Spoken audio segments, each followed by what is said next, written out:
gentlemen, welcome back to Classic Doctor Who Reviews. This time we are looking at the Jon Pertwee story, Inferno. And to discuss Inferno with me, I have my two usual partners in crime. Firstly, to my virtual left, somewhere out there's an alternate universe where I constantly torment him about mirrors. It's Freezing Inferno. Oh, what a fun world that would be. If you say so. And to my virtual right, she's an ordinary girl burning down the house. It's Kat. Well, you know, I do like my disco infernos, so... Quite. Wait, hang on. This is not my beautiful house. This is not my beautiful wife. What's going on here? It's on fire. Why is it on fire? Okay, We're Inferno. gonna burn the whole house down. Oh, You gotta burn them all, laddie. Burn them down. Burn to the ground. There are a surprising number of songs about burning structures down. That was Ralph Leprecott for The Simpsons, not Flame Behind It. Right. So, Jon Pertwee in Inferno.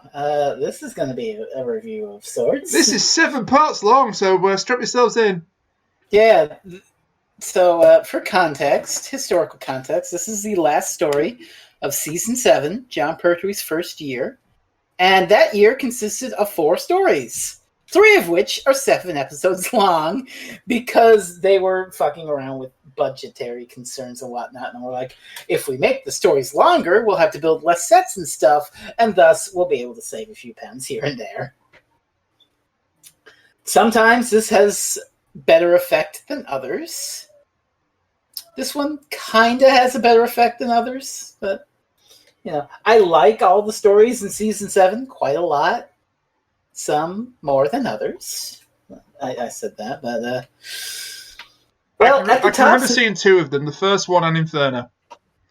Okay, so Spearhead from Space. Yeah, I remember seeing that one. Which is a breezy 4 episodes. It's good. Yeah. So let me get this straight. By Season 7, the Third Doctor...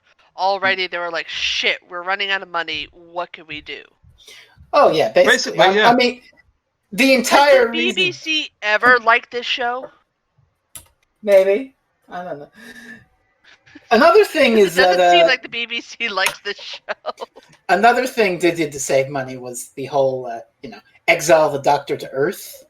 So, instead of spending money making all, elaborate alien sets out of tinfoil, you can just set shit in a building like this story does. And yeah, I actually, this may be controversial, I quite like the idea that they took away his time travel from him for a bit.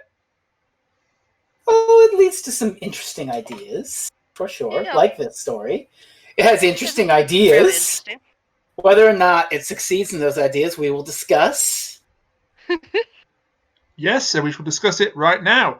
So, we immediately jump into a very dramatic episode title. Yeah, these are really dramatic episode titles. Instead of just putting Inferno Part 1 on the screen, they just go, ooh. It puts it over stock footage of goddamn lava. Yeah, lava flow and explosions. Sounds of explosions anyway. You don't see explosions on the screen, but most dramatic titles since the War Games. For all of them. This happens for all 7 episodes where you see this stupid ass lava flow. It's not as bad as the War Games. I haven't seen that one, so I'm going to take your word for it. No, I don't mean it's a bad story. I mean the title sequence, because there's 10 episodes of the War Games. There's what? There's 10 episodes of the War Games. It's Patrick Troughton's final serial. I actually have the War Games on VHS, and it's 2 tapes. It was quite the thing when it appeared during that big Doctor Who Twitch watch-along, let me tell you.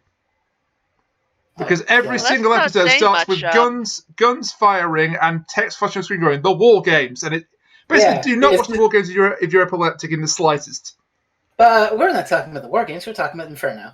Yeah, but there's some similarities there. I guess. Very dramatic story. I do like our intro. Oh, God, yes. The Doctor riding along in Bessie, his old-timey road machine. And he's just singing opera. This was a really, really weird edition of Chitty Chitty Bang Bang, you guys said. What the hell? Yeah. I was trying to think of a song lyric that I could twist into Doctor Who. I couldn't do it in time. Just ignore me. We usually do. But yeah, he's singing Italian opera while driving Bessie. I love him. What a great introduction to Jon Pertwee. It's great. Jon Pertwee is just suave as shit as Doctor Who. He wears a cape, for God's sakes, or a cloak. Yeah, he's got a cloak. He is just... Capaldi's jacket kind of had the same velvet ruffle, but this is just like... He is just dapper as hell. He is the man. He is just the most dapper Doctor. I can definitely see inspiration for 12's outfits from him. So yeah, I think 12 was heavily influenced by 3. Probably. Anyway, he drives Bessie, which is... This is your first... This is your first Third Doctor, Kat? Yeah, there have been a lot of firsts so far, so this is my first Third Doctor. And this is the second time I've encountered him with Bessie. So... Okay. Neat. Yeah. You want a real trip, we should watch Battlefield, which has God. Sylvester McCoy in Bessie. Oh my God. Wow. That's a deep cut. It's good, but that's a deep cut. It's a bit of a deep cut. Yeah. So wait, if he could still have Bessie, would he still have Bessie in the modern Who world? I'm surprised they haven't done it yet, to be honest. Bessie does get a cameo in The Name of the Doctor. Huh. In the montage of clips, it's 3 driving Bessie away. That's the clip montage. Yeah, I'm saying, like, why can't the Doctor just, like, open the TARDIS doors dramatically and start driving out in Bessie? That would be interesting, but maybe that's a throwback too far. But let's get to our setting, I guess. Yeah, so it's a unit base, I believe. Well, it's not a unit base. It's scientific. It's a scientific base with a unit assigned to security. Yeah. So that's going to end well. Which is odd because units usually about like investigating alien shit. So why they're just doing generic military security? Well, it's just they have to be there for the story to happen. So. I mean, by now you think they would have noticed. Oh, when we call unit in, things go to hell. And speaking of things going to hell, a maintenance man comes in to check out the drill because some of the coolant is pumping right. And we have green goo. Yeah, he touches the ooze and now he's turning into a Ninja Turtle. A Ninja Turtle! Not quite what happens. He's actually turning into a sort of werewolf thing. Yeah. Which don't actually get named, these monsters that they have there for monster's sake, but they're actually named the Primords. Hey, wait, weren't they called hero turtles in England? Yeah, they were, because censorship is daft. Yes. It's like, we can't call them Ninja Turtles in the UK because that's too violent, so we'll call them Hero because it fits the pattern of the song. And then they brought back the reimagined version, and they just call it Ninjas. Like, no, we don't care anymore. I kind of like the name. I guess that implies this green shit is like primordial ooze. Yeah, that's what the name. That's what I was thinking. Yeah, primordial slime. Primordial ooze that would turn them into like really weird cavemen people. The primords are interesting. What I really love in episode 1 here is once the guy starts losing his shit, and he like attacks another guy, and he gets a wrench, and he swings it, and it immediately cuts to someone nailing a picture to a wall. I love that. That is a great cut. Nice smash cut there. Mm-hmm. We also have one half of Jago and Lightfoot. What? Before he became one half of Jago and Lightfoot, we have one half of Jago and Lightfoot. Where? What? Sir Henry, whatever his name is. Sir Keith Gold. Oh, yeah. Oh my God! It's really? Christopher Benjamin. What? Oh. Okay, so Jago and Lightfoot are a duo that appear in a very reviled Doctor Who story called The Talons of Wen Chiang. But that one.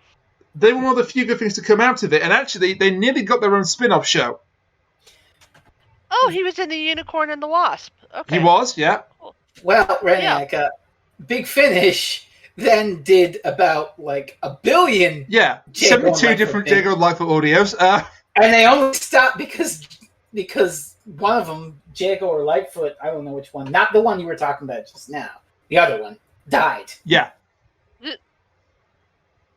I can't remember which half of Jago and Lightfoot he plays, but the non-Christopher Benjamin passed away, and they did some Big Finish stories with them. Yes.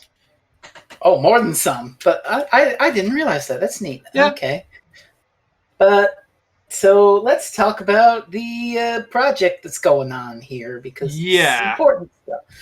So they're drilling into the Earth's crust, and it's all run by Professor Stallman, who hopes to tap a resource that he's named Stallman's gas. No, you guys don't understand. He has to go through the planet's core so he can warn Padme in time.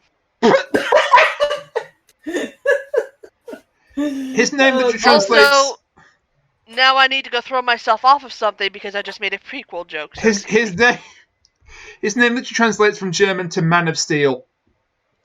Oh my god. Bull fucking shit. Stahlman? You're a man of annoying. So now we're talking about Zack Snyder. Oh god. No. We're not talking about that movie. Oh, thank God. I'd rather talk about prequels than I talk about Man of Steel. It's Man of Steel in the sense of drilling and mining, or perhaps his inner steel. It's not about terrible Zack Snyder Superman films. Okay. Well, what's the German for man of huge asshole? Here's the thing of it. Okay. That works for me. Here's the thing about Stallman. Okay, his motivation is he has to pop. Well, basically, but he wants to get this gas that's deep underground in like the Earth's core and use it as a potential energy source. Now, this is the 70s, so energy crisis stuff was all around. A couple of years after this, you have the 3-day week and all that stuff. So, a slightly better written story would have him protest and make sure that he has to get the drilling done to meet this energy demand. Well, that's not even why. That's not even why he's doing it. The whole reason he's doing this is because he wants to prove himself right. He just said to the prime minister, whoever, that they could harness the gas to use for the energy crisis, and that's how he's got his funding. So he's being entirely selfish here. That he just wants to be proven right. And he'll just get more selfish as time goes on. That leads to a problem with this fucking character because he basically exists to be a dick. He's a real piece of work, and he's just you hate him. You hate him so much. We're going to do an exercise, ladies and gentlemen. I want you to close your eyes, and I want you to imagine the worst job you've ever had. Maybe you had long hours, maybe it was low pay. Either way, just imagine the worst job you've ever had. Now imagine a manager, just a typical manager, but also he won't listen to you. He doesn't care about OSHA or any sort of safety standards. A typical manager. And then just try to work in your mind how infuriating it would be constantly bringing these things like, oh, the slicer is broken. You bring that to the manager. He's like, I don't give a shit. Just use the other one. You try to use the other one breaks. He's like, I don't give a shit. Just do it by hand. You try to do it by hand, and you get cut. And he's like, I don't give a shit. Just keep doing your work. Yeah. That kind of manager. He does not care about safety standards. He does not care about anybody trying to tell him what he's doing is wrong. He is so self-fucking-centered that he automatically presumes that he is right, that he is smarter than everyone, including the doctor, and that it doesn't matter what anybody else says, he would have come to the conclusion sooner than they would, and he decides to just go through it anyways, to the point where he even disables a very important piece of equipment, just so that people won't stop him from doing this fucking drilling. I hate him so much. And for what? Like, as I said, at least I said if they hit the motivation of the energy source saying you'd have something, but it's literally just, we have to drill faster. Why? Because I said so, that's why. Shut up! Yeah. Yeah, literally all he wants is just to be proven right. And this asshole isn't doing it for any other reason, so there's no reason for him to be this much of a twat.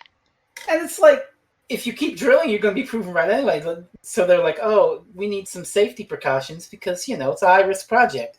Oh, you'll tap it 12 minutes from now. Bullshit 12 minutes from now. Do it right now. We have to drill faster because I said so. Yeah.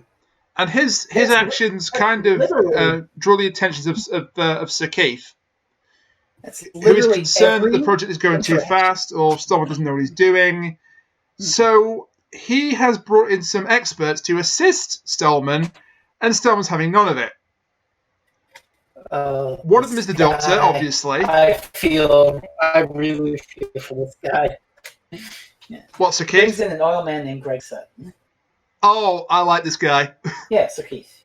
I like Sutton. Here's the fun thing. Yeah, honestly, all of the cast is pretty likable. Well, also, you mentioned, Draniac, that Keith went on to be Jago. I should mention, one thing I know is that Greg Sutton was in the very first Doctor Who story as a caveman. He was? Huh. Wow. He was. That's a neat bit of trivia I wasn't aware of. Well, I think he's better here, no offense. But yeah. Yeah, I think he's better here. I'm not really fussy on the caveman portions of the first I quite like the first Sutton. So wait, really he good. went from playing a caveman to playing against cavemen? Yes. Not really a big jump there, dude. He tries to flirt with the professor's assistant, who's named Petra. Petra Rock, I get it. Petra's having none of it. Dear God. Well, that's why she's literally named that. Petra Williams. She's Lord. having absolutely none of it, and she rebuffs Sutton. There's also a neat little scene before this that I love, where it's the Third Doctor, Sergeant Benson, and the Brig in the Brig's office. Yeah. And the Brig's pointing out his old the picture? Academy photograph. And he's trying to get him to say which one he is. And he says, "You look much better without the moustache, you know." And Ben's little smile. Ben just this won't come in as a thematic thing later. No, Ben's little smile that he gives just before the Brig glares at him is wonderful. And speaking of assistants, then the Doctor has an assistant, and her name is Liz Shaw. I love Liz Shaw. Yeah, she's very popular with the fandom despite appearing in 4 serials as the main companion. According to this is apparently her last regular role. Because she was pregnant. Yep. Ah. And then didn't come back. Well, she was pregnant, and also I think some people on the production staff were intimidated by the fact that the Doctor had a companion who was sort of his intellectual equal. But that's good. They figured, yeah, that's a good thing. Yeah, it is good. I agree. So the next companion is introduced as a bumbling idiot. Also a fan favorite. But I love. Oh yeah, she gets way better, of course. But it has to be said that she's introduced as a bumbling idiot who experiment because she doesn't know any better. Now she's not Harry Sullivan. Come on now. Yeah. I like Joe Grant. I want to put that out there. Joe Grant's great. Joe Grant is not an imbecile. Liz Shaw is also great, and yeah, she is. And she's helping the Doctor here with some experiments that he's running. So, as we mentioned, he can't use the TARDIS to travel in time because the Time Lords have removed that power from him at the end of the War Games. It's his punishment for running away from Gallifrey. He's been exiled to planet Earth with no means of time travel. But he's still got the console, and he's running the console in a shed, and he's trying to take power from the Professor experiments next door so that he can run tests on the console, maybe get the console to work. As you'll see, this doesn't have the intended effect. But for now at least, he tries it. In episode 1. He tries it. He gets teleported to the distortion dimension and looks very much like his son, Sean Pertwee. Well, here's the thing. I don't know if it would have worked or not, but it didn't help that at the moment he tried the experiment, the mechanic who's now become like a Primord, he turns off the nuclear reactor. Oh no, it wasn't him. It wasn't him who did it. No, that's part 2. That's part 2. That's part 2? That happens in part 2 when he turns off the nuclear reactor. This is the first time when the Doctor tries to test the console for the first time. Okay. He gets taken to this sort of weird place where his face is all distorted. Let me just and then he comes back in and he's sort of thrown on his back. He's got his feet are on the console. He just wakes up. Now I'm looking at the summary, and it was Stallman who turned off the nuclear reactor that was leading to the Doctor's project. No, what I'm saying is in episode 1, the Doctor runs a test, and as he's doing it, the werewolf guy turns up the nuclear power, and that throws him into the limbo dimension. Yeah, you're right. 1. Yeah. We've jumped the gun. But no, he returns from the distortion dimension, and he's thrown onto his back, and I thought it was Stallman. Oh no, it is Slocum. It is Slocum, you're right. Yes, exactly. Yeah, he pulls a switch or something. Anyway, all hell is breaking loose in the reactor now, thanks to this. Yeah. Get used to seeing all hell break loose in this, because it happens quite a few times. Yeah. And another thing we should get used to, fortunately, is really lame cliffhangers. Yeah, this serial's cliffhanger game is not the strongest. With one notable exception, we'll get to. But the rest of for example, cliffhanger to episode 1. Now, episode 1 cliffhangers are some of the most iconic in Doctor Who, Like, you've got the big reveal of a monster. God knows what else. Really weird shit. Or, hanging off a cliff with your umbrella. Shit like that. I still don't know why he did that, but there you go. Anyway, the cliffhanger to episode 1 of Inferno is everyone goes to the reactor to check what's up, and all of a sudden, a fucking blue man just comes out. Cue credits. Cue credits. And I'm not even joking. That's literally it. It's just like he turns up, animal raw, cue credits. There's not even any real build-up. It's just, here comes the guy.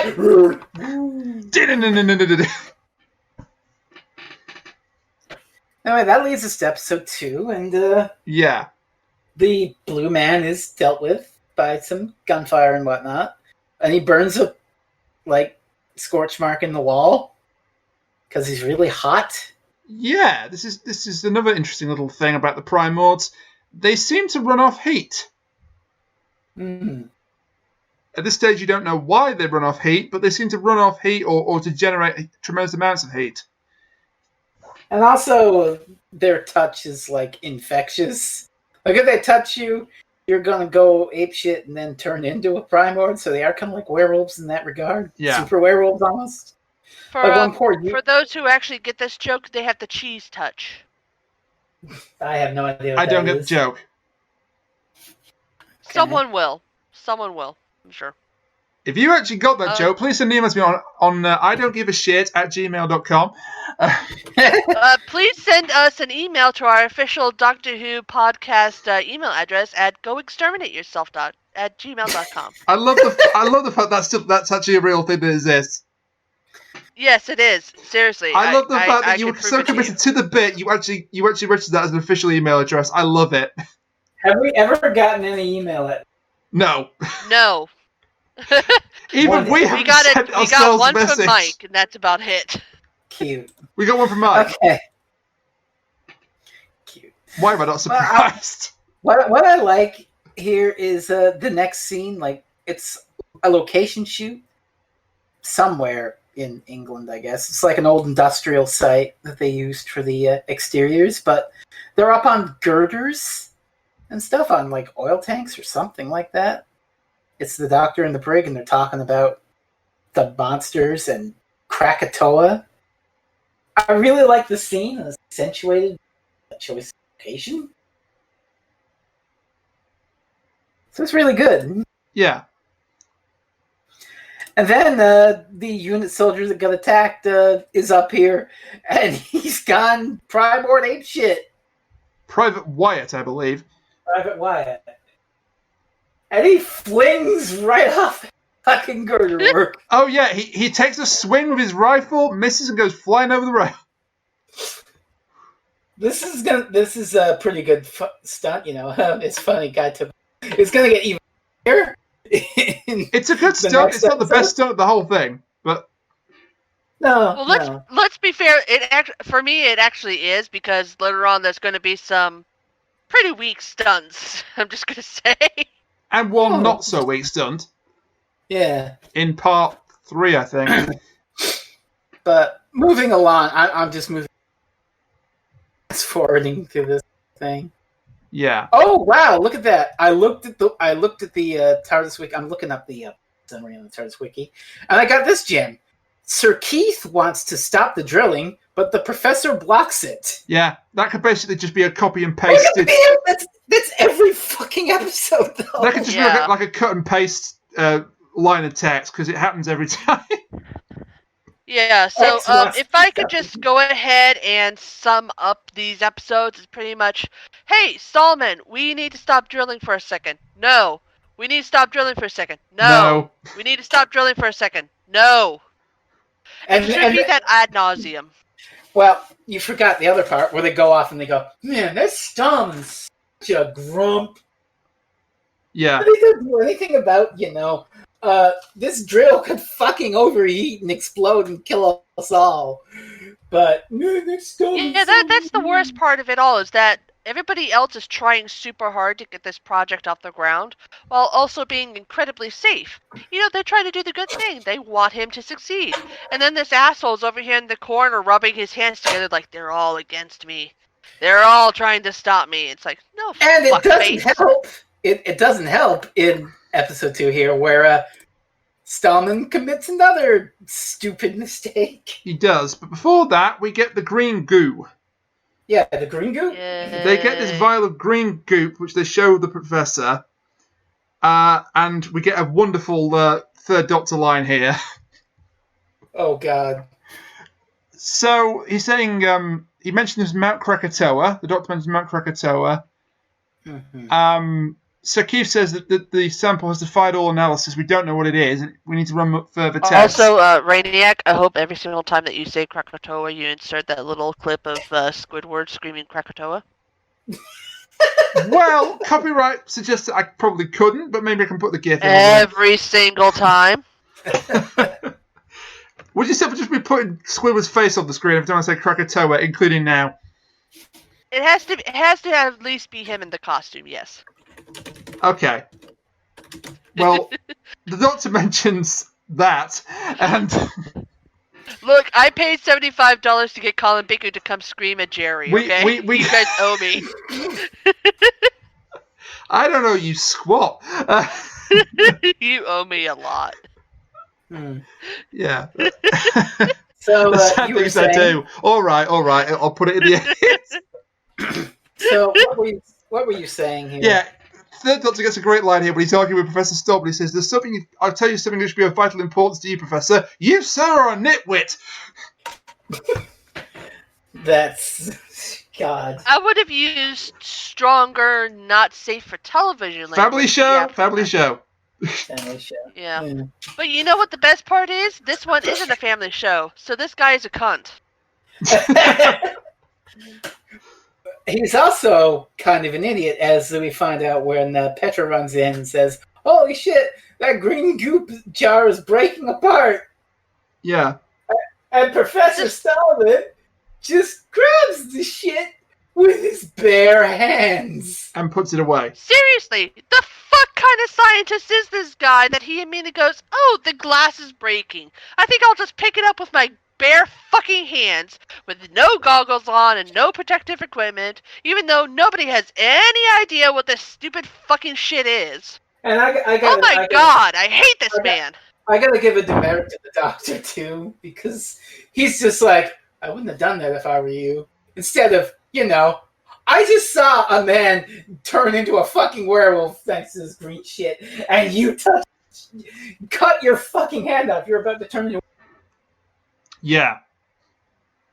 But that doesn't happen. Now Stallman's, to be fair, it's Stallman. It's not that big of a loss. I'm sure even the doctor was just like, take him. There's also an important bit where the doctor shows a computer to Stallman, says that this is too dangerous, we just shut it down, and the professor just dismisses it. It's inaccurate. That machine is inaccurate. Yeah. And at one point, he just goes in and takes out a vital part of the computer so it no longer works right. But before that happens, he looks at his hand, and it's green. Oh, no. And not with envy or evil. No, it's werewolf green. This is Every villain is lime. This is where Stallman also pettily shuts the power off to the doctor's little experiment. Yeah. And then, not only ignoring the warnings of the computer, which is going to say that shit's fucked, as you said, Stallman pulls out like a microcircuit and is going to smash it so that nobody can tell him that his project's unsafe and he can drill the earth a minute faster. Oh, boy. I really hate it. You can tell. It's not great. When I hate somebody, I get that mocking voice from talking to them. Ooh, we gotta drill. He's not even worth mocking. He's such a dickhead. I don't think you felt this strongly about a Doctor Who villain since bloody racist dude in Thin Ice. Well, yeah. I mean... That's quite impressive. Yeah. In a way. Stallman's not even a racist. He's just a dick. He's just an asshole. But this also leads to the debut of an iconic Third Doctor. This was his debut, was it? Yeah, this is the debut of Venusian Aikido. This explains why it's called karate and not Aikido. Yeah. If it's the first time they used it. Yeah, this is the first time they used it. Yeah. The doctor catches Stallman about to smash the circuit so that nobody can tell him not to drill fast. And he just shoves 2 fingers in his neck and paralyzes with an alien chokehold. Yeah. Sadly, he doesn't go all the way and paralyze him permanently. God, I wish. There is some neat sleight of hand displayed here by Stallman because the Doctor Ken lets him leave with the circuit so the guy has time to hide it. Yeah. And so the doctor just looks like an idiot when he's like, that guy took a circuit from the computer, so it can't be proven wrong. The brig turns up. Stallman says that he's attacked him. He wants him removed from the base immediately. He says he's got a microcircuit on him, searches him. He hasn't got it. Then as the doctor leaves in a huff, Stallman just very surreptitiously drops it on the ground and grinds it to dust under his heel. Oh, now nobody can prove him wrong, and he can drill 2 seconds faster. Ooh. It is a neat sleight of hand, but he's still a dick. Yeah. But the doctor, being sneaky, slips the power back onto his hut so he can keep doing experiments. Yeah. And then he has a lie about needing some calculations done at the computer to get Liz out of there so he can test it on his own. He sends Liz on a wild goose chase. This is where Stallman turns it off. Okay, yeah, you were right. Never mind. Thank you. Yeah, it is. Is that the first time you said you were right to me, Joe? Yeah. I don't know, possibly. Oh. Do you hear that sound, everybody? That's the sound of Jerry pushing it. No, it's fine. It's just I honestly remember the part where Stallman, like the whole reason that the doctor goes into the, what we're about to see. Yeah, but that's part 2. The fact that Stallman turns it off. Yeah. He can't have power diverted from his precious experiment. Mm-hmm. Yeah. Anyway, he sends Liz off on a wild goose chase. Does the doctor? She says, and he says to her, "I need you to get some readings off the computer," which is broken, and he knows it's broken. he's getting her out of the way, basically. She goes to the Brigadier to say what she's been sent to do. He says, well, you've been sent on a wild goose chase because he knew that the computer wasn't working. They run back to the shed and Just in time. Yeah, for the power to switch back on and the Doctor to disappear. But to where? But We not find before that's Professor episode 2's Dick. cliffhanger. Not before Professor Dick Waffle switches the power off to the Doctor's hut again. But this is the episode 2 cliffhanger, the Doctor vanishing. Yeah, which, and this is a decent cliffhanger. It's decent. Where'd he go? I wonder. Well, we're about to find out because here's the thing about Inferno. It's 7 episodes. There is no way in hell you could have gotten 7 episodes out of they're drilling, the guy's a dick and won't stop, there's monsters, there's more monsters, the guy's turning into a monster, and then he stops. Theoretically you could have if at least 3 of the episodes was just somebody punching Stallman over and over again. Unfortunately, that does not happen. That's not a sidekick, it's just your head. Take a closer look, closer. Hold it right there. Oh my god, y'all. Okay, no, but so the writer realized this, or somebody told, I don't know how this story was conceived, but they realized they had a pretty good 3 or 4 part episode, but this is a 7-part commission. Somebody's got to eat. So how are we going to stretch Somebody's this guy out? Yeah. I thought for a second you said somebody's got yeet, and I was like, why are we throwing people? I mean, you want to throw Stallman. Yes. Somebody's got a yeet in 1970. Impressive. Hey, the Doctor's a time traveler. I mean, he could know about that. Just imagine John Pertwee saying, "This bitch empty. Eat." Just throws like a Dalek of the stairwell and goes yeet. Well, we start episode 3, and finally Sir Keith is basically like, Stallman, look, are you sure, like really sure you're not gonna take any safety advice to heart? And Stallman is like, yes, safety advice is for old women. Must drill fat. Like, I said this to Kat. Right, you've seen Jurassic Park, right? Yes. You remember that scene in Jurassic Park where they save Jeff Goldblum and they're in the Jeep and the T-Rex is chasing them? And Jeff Goldblum is just sitting there going, must go faster. Must go faster. That's Stallman. That's Stallman in this episode. Yes, but Jeff Goldblum is actually likable in that film. He is. Unlike Stallman. Not least because he gets to utter the line, that's one big pile of shit without a trace of a grin on his face. Yeah, unlike Stallman, it takes us until part 3 of the Jurassic Park series for us to be able to not like him. Was he even in part 3? Yes. I haven't seen that movie in ages. He returns in part 3, I think. I don't think he's in The Lost World. He is in The Lost World. He is in The Lost World? Yeah, the second one is pretty much exclusively him. He has like this bit part in the third one where it's just him doing his whole complaining, whatever. Is that the one where he says you spent all this time thinking you could, you didn't stop thinking you should? Is that 3 or is that that was the first one? It's been a long time since I've seen Jurassic Park. I like that we're talking about Jurassic Park, but yeah, let's stop his motivation. Drill faster. Fuck safety, drill faster. Because if I don't pop that gas in the next millisecond, if I waste even a smidgen of time. He also refuses point blank to reconnect the Doctor's hut to the power, even when the brig orders him to do it. And Sir Keith is basically just like, okay, yeah, that's it. I'm going to the minister in London. I'm going to tell him that shit's fucked here.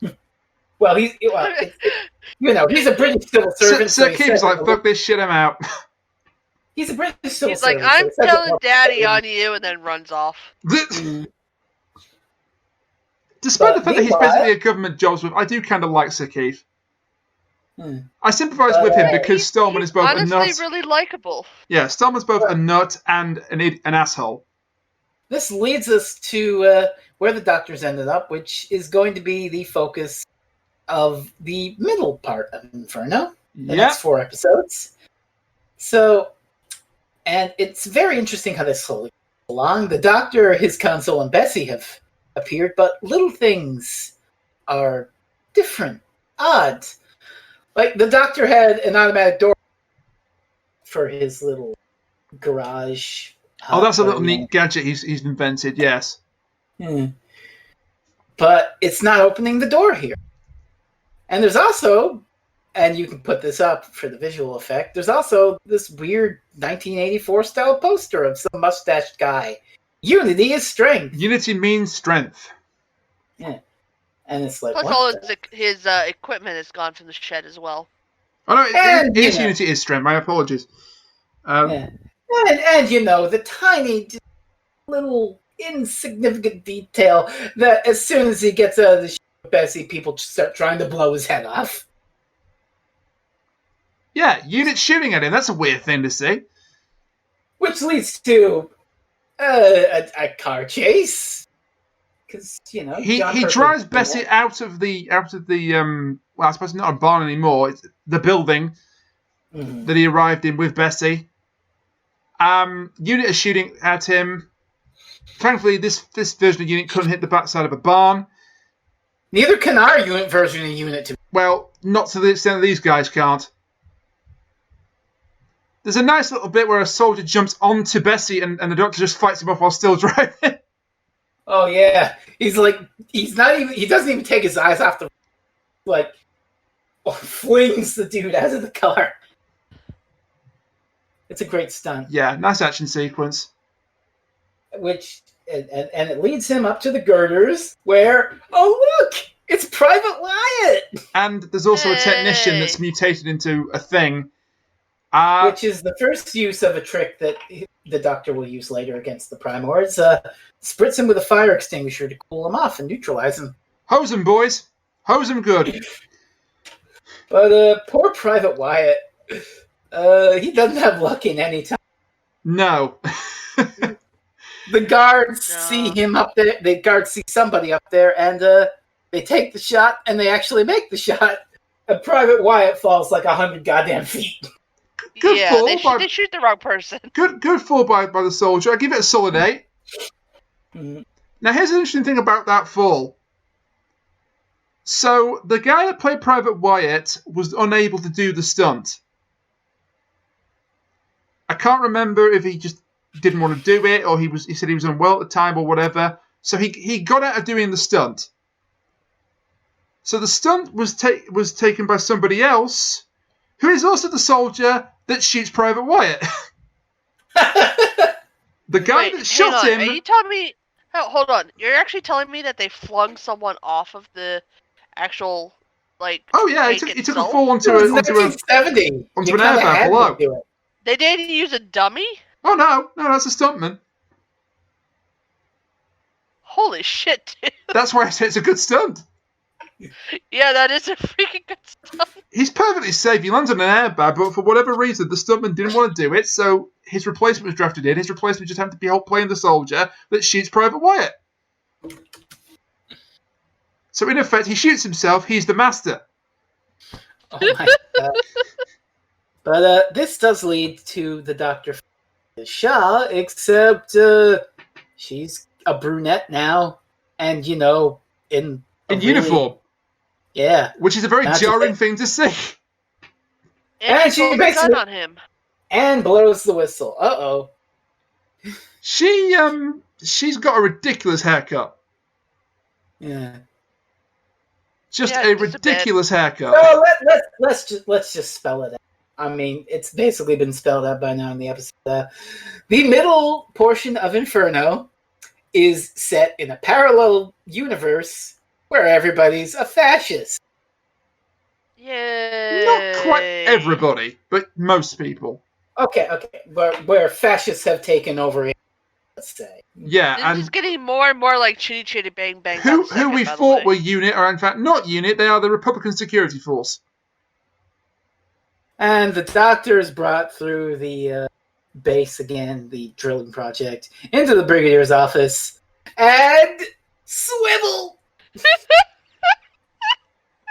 Oh no, now The you know we're parallel in. break. The parallel break with Scarlet and Eye Patch. Now, Out here looking like goddamn Revolver Ocelot. I'm sorry, but he's just so hilarious looking. He's got like he's no longer got a mustache. He's clean shaven. He has this stupid ass scar over one eye, which he has a patch over. He just looks like a typical Bond villain. And He it's looks hilarious. like a Metal Gear character, I'm telling you. So this is the Colonel. brigade leader. Yes, he's not the Brigadier. Wait, did you just try to do Colonel? Well, try is being generous. So there we go. His first line dialogue was, "Is this the man?" Well, he's great. I said 2 weeks ago that, if you were a fan of Nicholas Courtney, you'd probably like Inferno. This is why.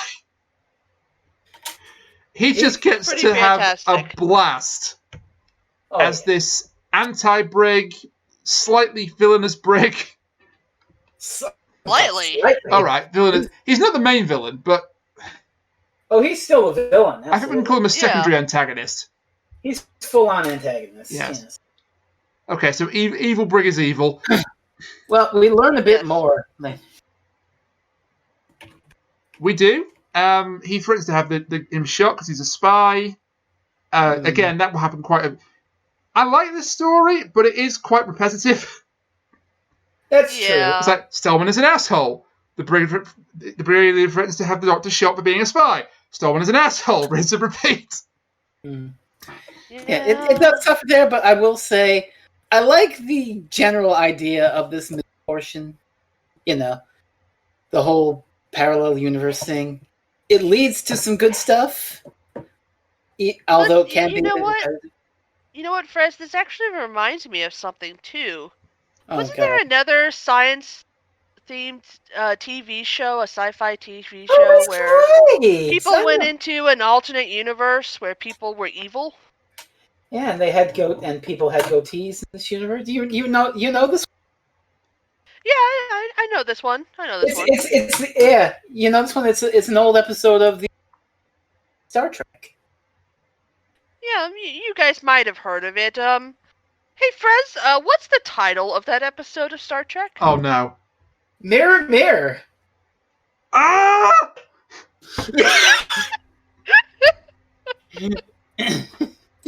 You know what the best part is?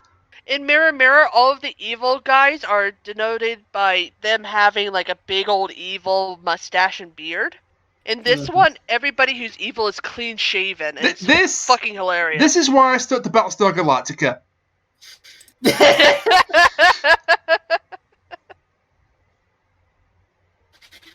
Oh my god! No, for real though. Star Trek did do an episode called that about an alternate parallel universe where everyone's like evil and sort of. Yes, I know they did. It's a very classic episode. It's amazing, and it pretty much started the whole trope of having an evil alternate universe where people have something different to denote. I don't know if the writer had this episode on mind. I don't know if that would line up, but.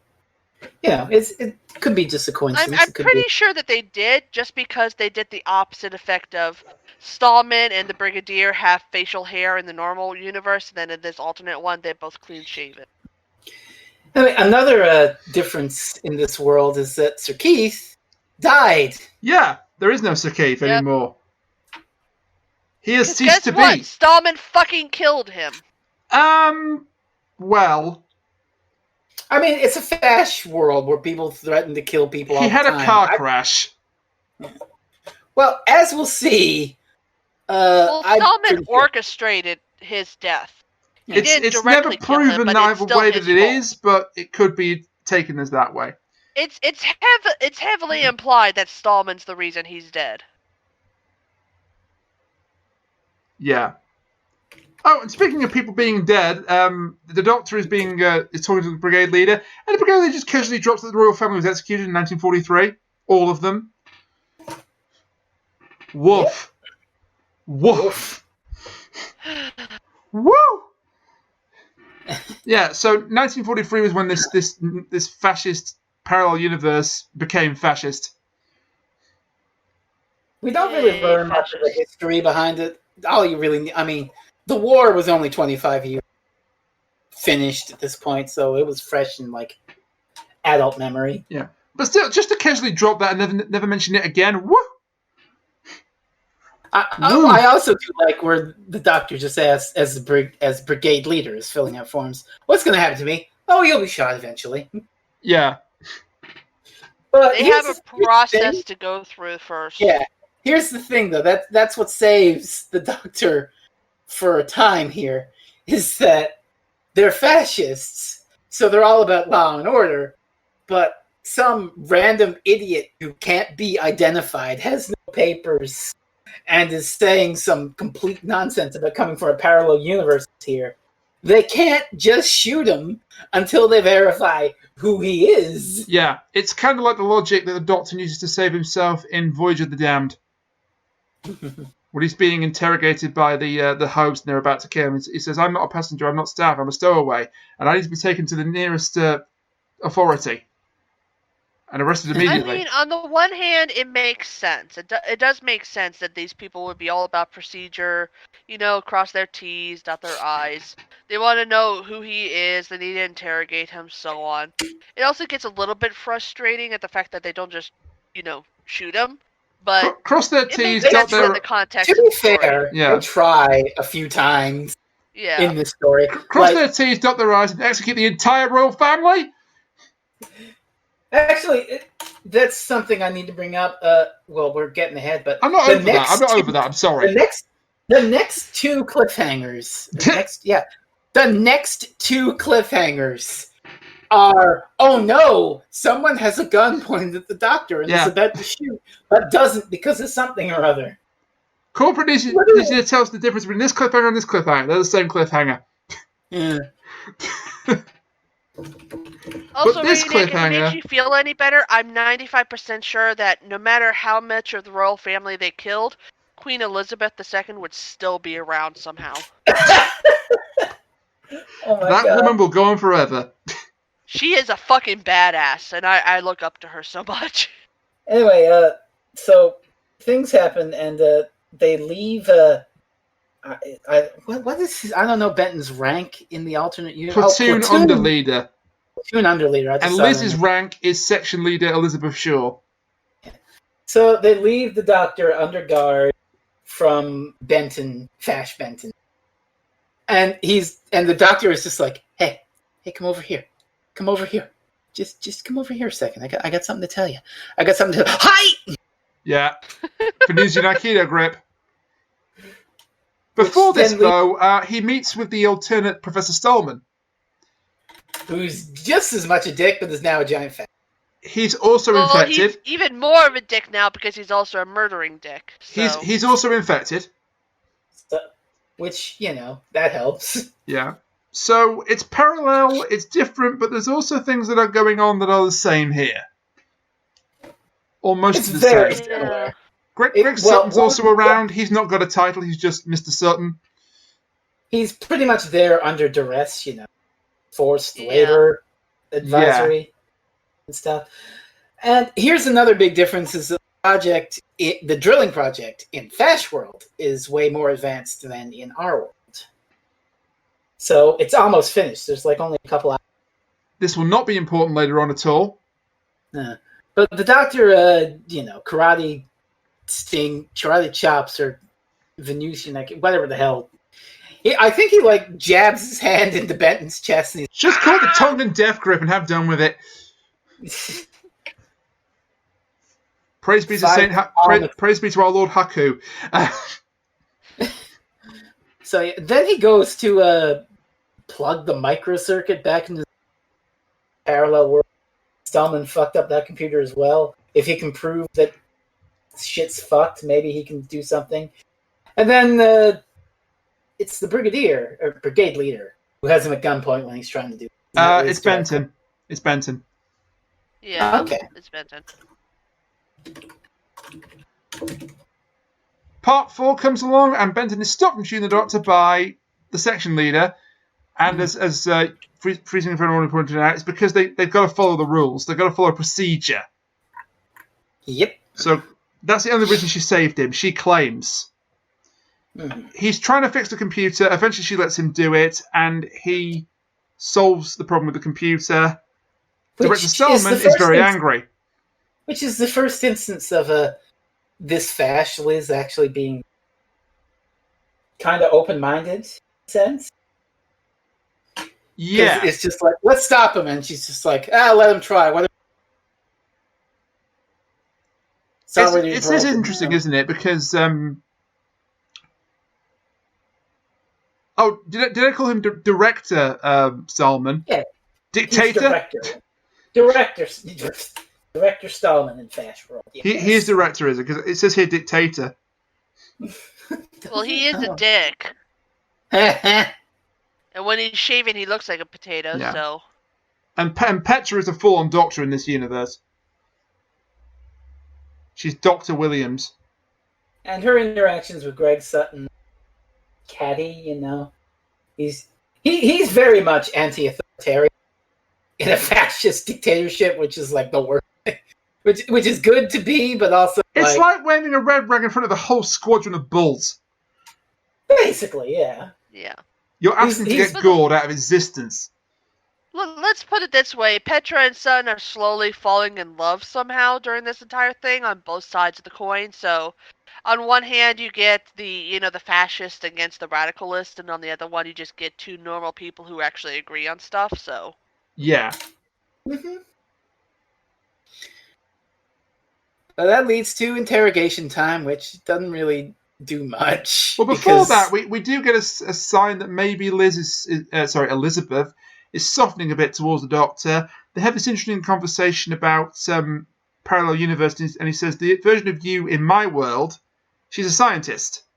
He says, well, there's no similarity there. He said, but did you ever want to be a scientist? He said, well, maybe once when I was a little girl. Well, there you are then. She studied physics at university. And then broke it off to become a member of the army, I guess. And yeah, well, we don't know much more about her history than that.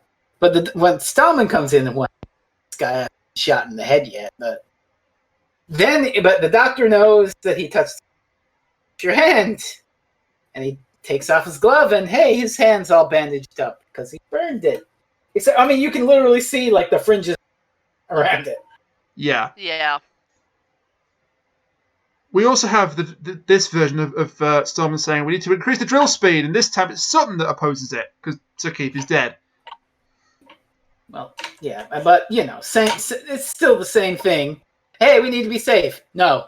And the director just kind of says, "Oh, I'll have you liquidated if you keep disobeying me." Okay then. It's an authoritarian world. Yeah. Then we get the interrogation. The brigade leader and Elizabeth firing questions at the Doctor. I forgot a great exchange between the Doctor and brigade leader. But the Doctor's like, I don't exist in your world. Then you won't feel the bullets when we shoot. Yes. Good line. That's a good line. Very good line. But after the interrogation, they take the Doctor to a cell. And then Fash Liz tries to play good cop. Or she thinks he's some sort of free speech radical. Okay, you're not a spy. I think you're doing like a demonstration or something. If you come clean, we can probably lighten your sentence. You won't be shot like a couple of years in the labor camp, so come on. Yeah, when she was talking about crackpot free speech groups, that hits quite close to home in 2020. Oh, God. Didn't even think of that. Oh God. Yep. Oh, God. We've somehow done it again. Oh, no. It was not my intention, but we've done it again. The Doctor has a cellmate. The cellmate is a werewolf. You stopped me from saying his name is John Cena. How dare you? No. We can see him just fine. Yeah. Oh, gee. First you block my Haku reference, then you stop a John Cena joke. You're just going to want to get on my nerves today, aren't you? No, just wait until I bring the mirror thing. Yeah. Okay. You win this round. I win You're every the round. one who picked the episode that literally had a mirror of itself inside of it. Here's the twist to that. I did that intentionally because this is my penance for my part in the Colin Baker thing. So why are you complaining? Because it's good content. Why are you giving penance? You didn't do anything wrong. Because it's good content. The Colin Baker thing was magical, and nobody should be apologetic for that, especially No, not just for me, tricking- because just I for am tricking in no him, way and that- apologetic. It's not so much for the Colin Baker, but for the twin dilemma thing.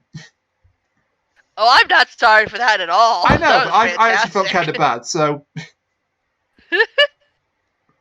Well, it's okay. It's my choice next. Maybe we'll go ahead and just do the twin dilemma. Oh my god. I wouldn't put it past you at this point. So, Hey, if she does that, at least you've got notes. I don't have too many notes for episode. You know. I have free speech groups, and then we must be in the normal world because Liz's hair is back to normal again. After I have, oh no, the cellmate is a werewolf, I have, again, with the blue, we can't have precautions. Too slow. Yeah. Which I guess is another scene where or could be the scene you mentioned where, Greg Sutton's like, hey, slow down the drilling. No. Honestly, it's hard to tell at this point because they're both exactly the same. It's They like, blend into slow each down other. the drill. No. Slow down the drill. No. Slow down the drill. No. We do get only an difference is who interesting has little facial scene hair. between Dr. Williams and Sutton here, where Dr. Williams seems to be coming around to Sutton's way of thinking slowly. Well, So that's good. interesting. And then, as I say, we're back in the normal world because Liz's hair is sensible again. And I'm just looking at the thing. Oh, right. Yeah, occasionally we do get little glimpses of our world. Just to be like, oh hey, things are still happening. Nobody knows where the fuck the doctor is. Yeah. So Keith is on his way to London to talk to the politicians, to try and get this thing shut down before it kills us all. He's not even sure if they'll listen. He's got an ominous feeling about the whole thing. Back in the parallel universe... hey, since you were mentioning that brigade leader looks like a Metal Gear villain, we have Metal Gear Pertwee. Dun dun dun dun dun. Yeah. Yes, so this is great. So the werewolf in the cell next door is waking up. The doctor calls for the guard. The guard is immediately killed by the werewolf. The werewolf bends the bars like it ain't no thing. We Yeah. call him a werewolf, primord, whatever the fuck. Yeah, we know what we mean. Werewolves of London. Jesus. Look, I'm just a reference-making machine. Yes, Cat, I'll Werewolves come of up with these London, stupid even though we're not in bullshit. London. But yeah, Werewolves of London, have it your way. Close fucking enough. The doctor does this neat little trick with his mattress to knock the Primord over. And then lock the door behind him, so the doctor's escaped again. Again, this happens a few times. Yep. Which also doesn't make any sense to me because the Primor just basically bends the bars between the two cells in order to get to the doctor. Yeah. Why can't he do that to get out of the cell? And then he is he's surrounded by soldiers. Again, not the first time this happens. God. But he gets away on the back of a truck. And this is where the stealth comes in, because they've got people in hazmat suits going to check out the final phases of drilling. So the doctor sneaks one of those on, gets on in, and he's in perfect disguise, perfect cover. Everything's going great. Things are coming down, and then he pulls out the hood and he's like, "Stop the drilling right now! Stop! Idiot." Which this time leads to Stallman holding a gun at him, ready to shoot. The doctor doesn't wait for the exclamation mark to appear. He just does it himself. But this leads to episode 5, and we've hit the halfway point of the nested fascist world cliffhanger, and this is where all hell breaks loose. Oh yes. The drill has reached penetration 0, and shit is fucked. The doctor gets a nice line about the sound of the planet screaming out its rage as the drill lets out a high-pitched sound. Yep. But yeah, all hell breaks loose at this point. Yeah. Sutton By actually then, helps. everybody knows that shit's fucked. Do. So these next two episodes are like moody end of the world bullshit because Earth is fucked. Still one of my favourite Yeah. clips of all time. That, but yeah. So Sutton actually helps the Doctor get away. Mm-hmm. He doesn't get shot for this, surprisingly. Mainly because Earth is fucked. Plot armor. I did think that the brigade leader was just going to shoot him in the back, because at this point the brig is becoming seriously unhinged. Oh, he's going to get even worse now. It's time. Oh yeah. As I say, the Doctor says that they've cracked the Earth's crust and released the energy within, and that energy is going to radiate out and blow up the planet. It's going to go all Final Fantasy spirits within on them. Oh my god. And the Republic. I told you, I'm really good at these shit references. Well, you did say that you were a reference machine. You just proved it. The Republic don't give a shit. I actually really like that movie, by the way. It's not going bad. on in the base. They're just like, yeah, we're not going to do shit about it. Yeah. So the whole authoritarian state is falling apart, and bad shit. And taking the planet with it. In case we haven't mentioned it before, we should also mention that the drill is being powered by their own personal little nuclear reactor. Which is what the Doctor was tapping into. That adds a little bit of a dilemma here. Yeah. But, yeah, the brigade leader, the Republic, I guess, put him in control of the project, and there's been tremors and whatnot all over England. And shit's bad. And also, we've got those goddamn werewolves. Luckily, we have fire extinguishers. Yeah. So at this point, the Doctor in his protective suit, Sutton gets into a protective suit as well, and he's attempting to enter the drill head, I think, isn't he? Yeah, they're going in the drilling station, and he's trying to stop it, even though he can't. Mm-hmm. The director also gets into a suit, and he goes to try and stop it as well. And then we get a fight in the fog. Well, not the fog, in the fumes. Yeah. And it's a good thing that these suits have giant nameplates on them. Like it's contestants like on The they're about Price to is go on Family Right. Feud or something. They just have these giant ass name tags. You're the next contestant on The Price is Die. Oh my god. Or perhaps Show we're all me going to death. die. I don't really have many notes for episode 5 and 6. It's all very, like, moody and grim, because the planet Show me fucked. potato salad. There isn't shit that the Doctor can do now, except get back to his world and save it from the same fate. It's like he doesn't even really have the TARDIS, so he can't drop them off on a different habitable planet or anything. They're just and there's also the fact that when the brigade leader asks if he can take them with, the Doctor's like, no, that causes like a dimensional paradox or something. Yeah, important for part 6. Yep. Important for part 6. Well, but this does lead to an interesting where the Doctor takes brigade leader and Elizabeth Shaw to his shed to look at the console, and they need a demonstration. So the Doctor, with using what little powers left, just does a quick hop, like a second into the future or whatever, to show that it works. And he has a line. He has a line that I'm going to get the screen cap for, just to show you. Okay. That he says after he rematerializes. It's just a cute little line. I don't know if you know. Anytime you're ready, there, Discord. Oh, there we go. Up, up, up. Oh.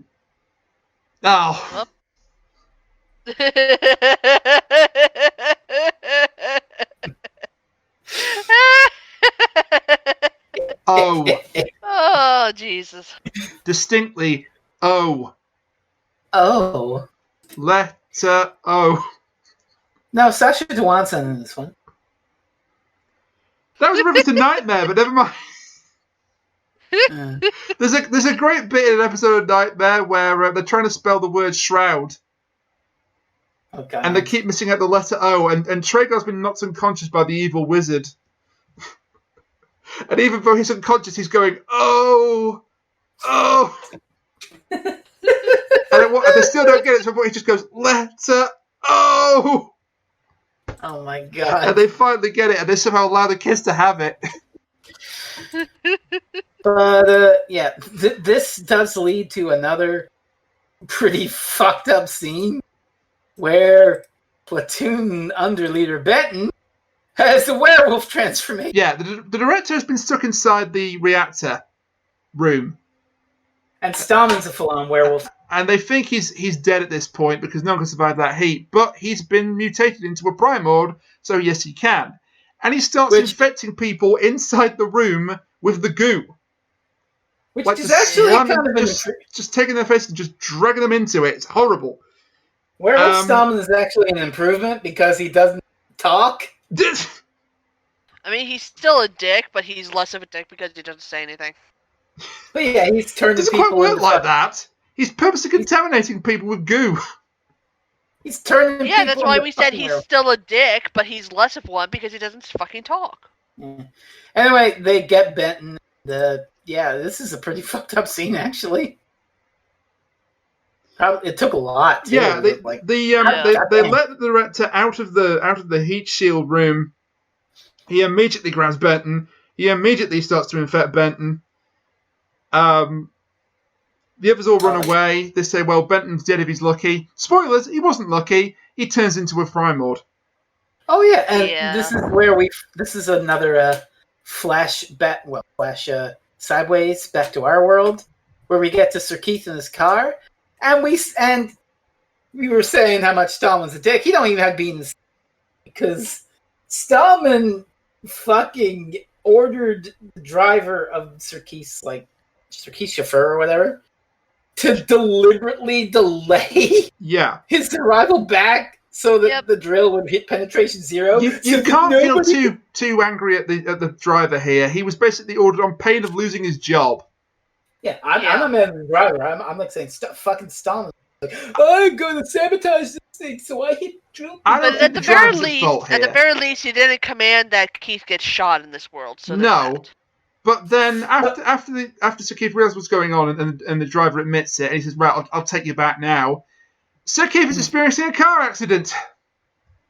Which this might be what happened in the fascist world.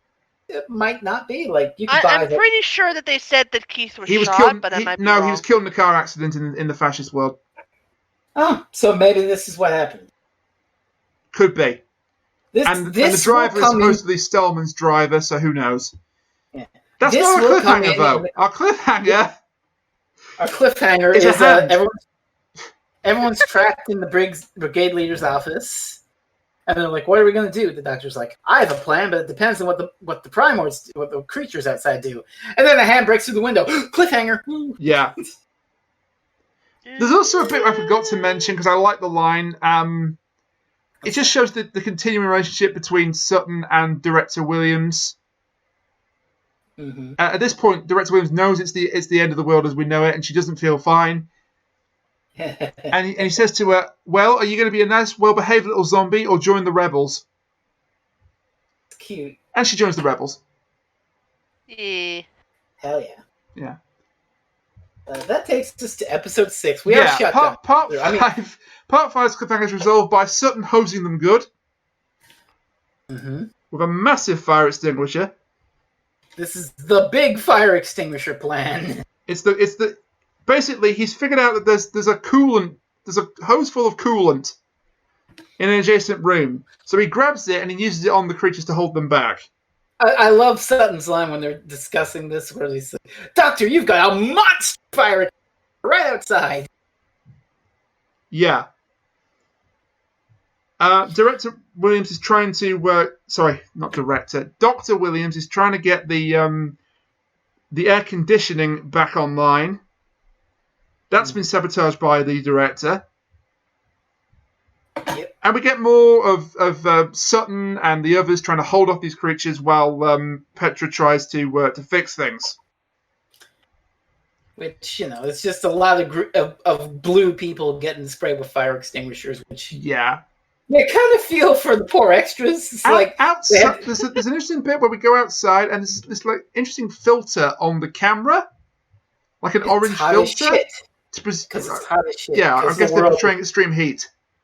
The world is boiling alive, which, oof. Yeah. I Also mean, boiling alive. Sense. It makes sense because the Earth's core is molten. Plus, it's trapped under thousands and thousands of feet of pure rock and stone and whatnot. So I could very easily see it being so under pressure that as soon as something cracks it just... Yeah. And by now, Dr. Williams is not faring well mentally. She's starting to crack up, but not in the way that the brigade leader is. But also consider that at the core of the Earth, imagine the story where instead of heat, a bunch of fucking spiders came out. I know where you live. Speaking of references, Runaway Bride. Did you just? There's Runaway Bride, the first Donna episode. No. The way you said that, you referenced. I can't remember his name, but yeah. It's like this is a pile of shit, but then all of a sudden, the giant fucking spider shows up. Oh my god! Did you not mean to reference that? Because that slayed me. Oh, I didn't, but I'll take it. That's amazing. That's amazing. Yeah. So, episode 6. Still more fighting between the Primors and the survivors, I suppose you could call them. The brigade leader is shooting at Stallman. Stallman has been hosed like 3 times at this point and is still moving. The brigade leader puts 3 bullets into him and he's still moving. Yep. And then there is trouble in the ranks of the survivors. Before that, we cut back to the regular world, the Doctor's world. Sakir's gone missing. Goodness me! Well, I wonder what happened. Sutton now turns up in the shed, in the Doctor's hut. He was thinking the Doctor had blown himself up, and they were covering it up. They say it's not that; he's sort of gone. Well, gone where? We don't quite know. Oh yeah. Sutton sort of just accepts it at this point. He's just kind of there, yeah. The Professor is furious about being dragged away from his work, by the Brigadier and Benton. The Brigadier is pretty much insistent. Yeah. He's just like, for the love of God, I've tried to get your attention 5 times. So Keith is missing. This is an important thing. You need to break away from your experience for just a few seconds, you stupid man. God, he's so irritating. He is. He really is. His comeuppance isn't even that good. Oh, we'll get to that. Believe me, I have things to say. And then it all comes to a head in the parallel universe, and this is Fascist World. I need to link another line that absolutely kills me. Is the Doctor and Co. are planning to power his TARDIS so that he can get back on board in the other worlds, but Fash Brig is planning to take a ride, no matter what, and make him. To which Elizabeth Shaw's like, you're not going to intimidate him that easy. Oh yeah, we'll see. But meanwhile, the Doctor and Sutton make it to the hut, and Sutton's just like, you came here in that thing, and the Doctor says this, which this line absolutely gets me every time I hear John Pertwee deliver it. Just pop that bad boy up in a second there. Okay.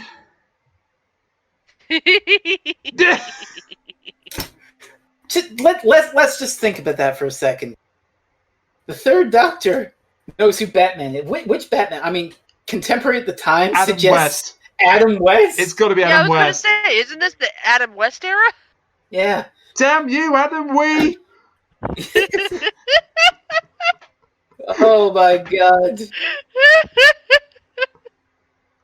I need to know how those Adam West era Batman. Well, You just see it on some the days TV. you just can't get rid of a doctor.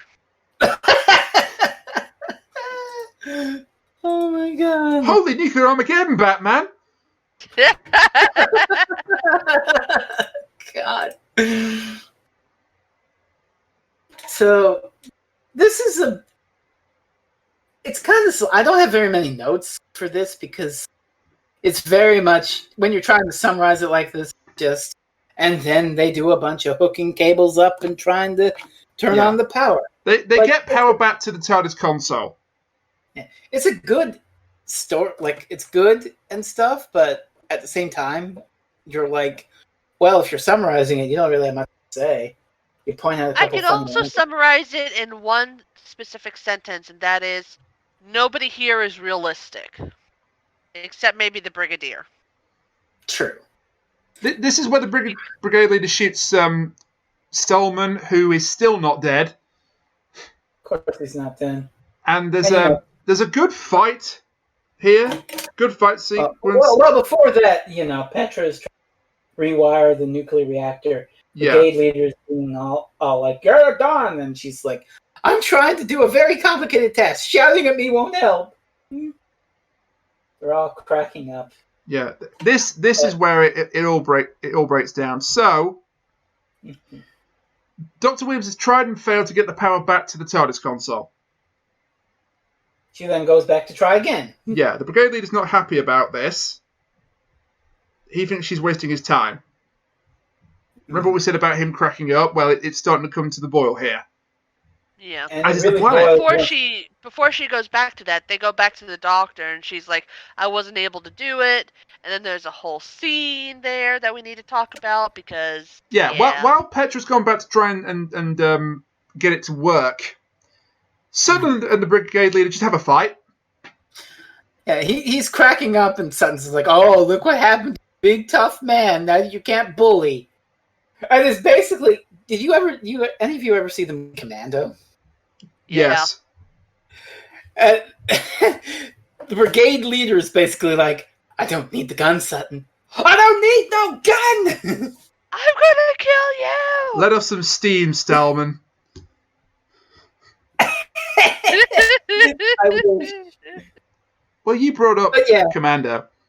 But because that's why I brought up the Commando, because the brigade leader throws his gun. He's like, "I don't need no gun.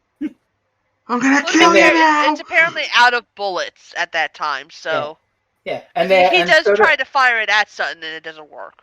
So they have a little fist fight, and the doctor's like, "Oh, come on, this is bullshit." And it is such a bad fist fight. Sutton so obviously misses. Well, for the 70s, it's not bad. I know, but still, you could have put in a sound effect to make me believe it. This leads to the arguably one great cliffhanger of Inferno. Yeah, so Sutton's gone to help Petra get the power back on. She actually succeeds. Power comes back, and the doctor's about to leave, but brigade leader pulls out his gun. He's like, "You're taking us with you, doctor. His gun's not loaded." I'm going to count to 3. He never gets to 3. 1, 2, 3. And then the section leader, Elizabeth Shaw, shoots him in the back to let him go. Yeah, Liz Shaw just shot a man. Hell yeah. I know it's a parallel universe, but still, Liz Shaw shot a man. She didn't just shoot a man, she shot her boss, her fascist boss. And can I just say, something that kind of bugs me about this whole sequence here, other than the brigade leader, is why are these people helping the doctor at all? They have no reason to do so. Because they might save their other selves in the other world. Yeah, but why would they care? Act of sacrifice to show that they're not fascist. But why would they care? Because the plot demands it. Like Sutton, I could see, sure. Maybe even Petra, because she's, gone in touch with the best I can say is that Sutton and the Doctor have influenced them enough that they have, like, some sort of compassion grew up That's in the them. best I can say, but also it's the fact that none of them are like, none It of is them a go up to the it is a doctor and say, contrivance. "Can you do anything? Is there anything that we can do?" Because in the end, the doctor does go back to the normal world. He just leaves them there to die, and it's. He apparently has no choice. There's a dimensional paradox. I know he has no choice, but I mean, It's still fucked up. it's kind I of agree. bittersweet and a little bit fucked up. Yeah, I agree. I agree. I can see. It is a bit of a plot contrivance. I know there are ways to make it better. And it's like at one point they even open up the doors and there's a green screened effect of lava coming towards them. Great cliffhanger. That's how episode 6 ends. It's That's a good great cliffhanger. The world it has fucking ended. As cliffhangers go, it's pretty damn good. But it is also a really great cliffhanger. And I think definitely it's sort of I wouldn't call it fridge horror because you pretty much immediately realize what's going on as soon as the doctor leaves, but also he literally just leaves them there to die in lava. Yeah, but he can't do anything else. Again, I get that, but the writers could have put something in. They could have. Like he mentions that there would be a cosmic catastrophe if the parallel self and the real self met. Yeah, but he didn't have to take them to that world. Maybe he could have said, I have just enough of power to send you guys somewhere, and then I can take myself somewhere. I think it's implied that even them existing in the same universe together would be too much. They wouldn't be in the same universe. I'm saying in their universe, he could send them to a habitable planet. But they'd still be in the universe. They wouldn't be in the planet, but they'd still be in that reality. This is kind of okay. I don't think you're understanding me. We have the Doctor's universe, and then we have the alternate universe. I'm saying that in the alternate universe, he could send the alternate people to an alternate planet. Yeah, that's habitable. Well, he wouldn't take them back to his universe. The reason he doesn't do that is he hasn't got enough power to. He doesn't know if he's got enough power to make a return trip. I know, and I'm saying that the writers could have given him enough power. Yeah. But instead, they just leave them there to die, even though they essentially saved the other universe. Yeah. So, episode 7 begins, and the other universe is gone. We're done with that now. We're done with the Inferno world. Can I bring up something before we get to 7? Because this was an interesting discussion. Like, this is the same kind of thing I critique New Who for sometimes. Where it's like, laws of time. Oh, can't save this person. It's the same sort of dumb shit like in Haunting a Village. Oh, this guy can't die. We can't save him because of fucking timeline bullshit.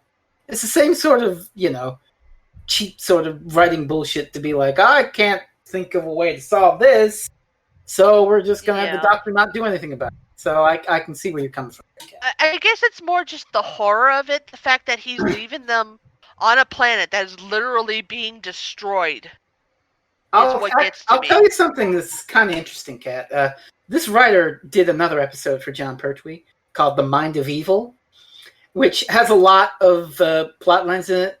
But one plot line is this machine, and it malfunctions in a way. The master is like an alien machine. But the way it malfunctions is kind of like how it works in that universe, in that story, where like it shows you your worst fear and kills you with it. So a guy who's afraid of drowning, he like drowns on dry land, and some other stuff happens. And the episode 1 cliffhanger is the machine attacking the doctor with his worst fear. And his worst fear is fire and being burned alive because of what he saw in Inferno. And the fact that he couldn't save them. So the writer actually does draw on. So the writer actually does that's not nice, but that's a good callback. Yeah, it's a good callback. I also should mention that the master's worst fear in this story is it's a giant Jon Pertwee looming over him with his arms crossed, laughing at him. Well, I know which one we're doing next. Well, not on my turn. Not on my turn. Yeah, that sounds amazing, though. That sounds amazing. I'm not about to pick The Mind of Evil. It's not quite that amazing. It has those moments. I just wanted to mention that because I'll just seek out those particular moments because that sounds amazing. When the fuck are we going to talk about The Mind of show? God knows. Yeah. So I just wanted to mention that because the writer called back to it in an interesting way. We're done with the Inferno world then at the start of episode 7. They're all gone. The Doctor makes it back to his timeline. Where everything turns to shit as far as writing wise goes. Yeah. Kind of. Kind of. No, Kind of. it's definitely a yeah. This is my big critique. Like, if your critique was the whole episode 6, that's kind of fucked up. My big problem with Inferno is the way it ends. Or well, not ends. I have a huge problem with this too. So I'm with you here. We'll both be ranting, but let's set it up. Yeah, the Doctor makes it back, and immediately after I have it made it back, I have blue safety margins. Must drill fast. Yeah. And the Doctor is passed out thanks to the strenuous nature of the trip, I guess. He didn't pass out last time, as far as I'm aware. Well, maybe he did. He was passed out. He did wake up, but we just don't know how long. He passed out all 3 times he made the journey. Maybe that's how the project is advanced in the Fast world, because he was just unconscious for like a day. He's slumped. He's slumped on the floor all 3 times it happened. Okay, it's fine. Either way, the Doctor's conked out, and he's not doing much for the first half of the episode. As the project accelerates, we get nearer to penetration 0, and people are actually starting to see that maybe Professor Stallman is a fucking whack is kind of being unreasonable. Even Petra is like, since he's infected, he's like hearing high-pitched whining noises as he's slowly turning into a Primord. And like even Petra sees it, and when she's trying to talk to him about like slowing down or whatnot, and trying to have him see reason after Greg Sutton does another slow down. No, you fucking idiot. Yeah. Petra's like, Greg, he's ill. He's not feeling well at all. He's fucked. He gets this weird feeling when the drill makes a noise, and he puts it down as a headache. Yeah. It's not a headache. They're defying his authority, and the Doctor's conked out. And he wakes up just in time to get greeted by Sir Keith. Yay! He's alive dead. And well. He survived. And the Doctor has this line about Sir Keith is alive in this universe. Why, that means that free will isn't an illusion. Which, if that's what the writer was going for, maybe he should have written the next scene about that, because I'm still 95% sure that he was shot in the other world, but let's continue on with the bullshit. Okay. So this is my big problem. This is my big problem with Inferno, is how this. So the Doctor has just spent a whole bunch of time in a world where he knows for sure that this drill is going to cause the end of the fucking world if it goes off. So he has to have that drill stopped. So what's the most logical way of going about it? Rushing in like a goddamn idiot, yelling, "Stop this drilling! Stop this drilling!" And bashing machines with a fucking wrench or hammer or something. Wanton vandalism! To make him look like a goddamn crazy person and have him expelled from the station again. Instead of, articulating any of what he experienced to Liz or the Brig or anyone, really, or Sir Keith, anybody at all. Yeah. Anybody. Well, not that it really does anything, as we're about to see in a minute, even if he was able to just tell them outright. That's a problem, too. Yeah, just a bit. Okay, so we have more... apparently we have more bullshit on the girders, as the Doctor's like trying to turn off something or other to save somebody. I don't have my notes very well here. Let me just look at the episode. So 7, blah blah. Okay, problem with number 2 output pipe blows up, because that's what Craig and Petra were trying to warn Stallman about, but Stallman didn't listen. Shock of shocks. So that's all hell breaking loose, and the Doctor goes to do that. And one of the scientists got turned into a Primord is up there and gets blasted by a fire. Sure, more action on the girders for the final part. Just to break up. But then we get to, the scene. Okay. So I have big problems with this. I don't know how you feel, but this is after 7. No, I'm right along with you. I'm right along with you, but this is the biggest part. This is absolute nonsense, how this is resolved. It's complete bullshit. Now, if you were making a story with a theme, you have this whole middle part about a fascist authoritarian world and how the fascist world has to follow regulation to the point where they can't shoot the doctor because they can't verify it. So their whole thing is, about authority, respecting authority, and that is what doomed their world in the end, because they were too blinkered to realize that Stallman was full of shit, and they should have listened to safety, and that they could have saved the world. They didn't, and it blew up, and everyone died. Hubris a man, blah blah blah. So we have our other world, where we've had 6 episodes of people trying to defy that authority, and Stallman being like, no, do as I say, I'm in charge. Accelerate the drilling, because I said. So you think in the climax, considering the doctors have free will is not an illusion, and that Sarkeeth is alive, and coming in and saying, yeah, the ministry said, shut this shit down. You would think then that when Stallman goes absolute apeshit, turning into a Primord, locks himself in the drill chamber and accelerates it to make sure that he hits it, you would think that someone there would make the decision that the fascist authoritarian state could and defy fucking authority. But no. But no. Even Sarkeeth is like, oh, even though I have the authority, the final say has to be, I can't defy anything. Fuckity bullshit. Yeah.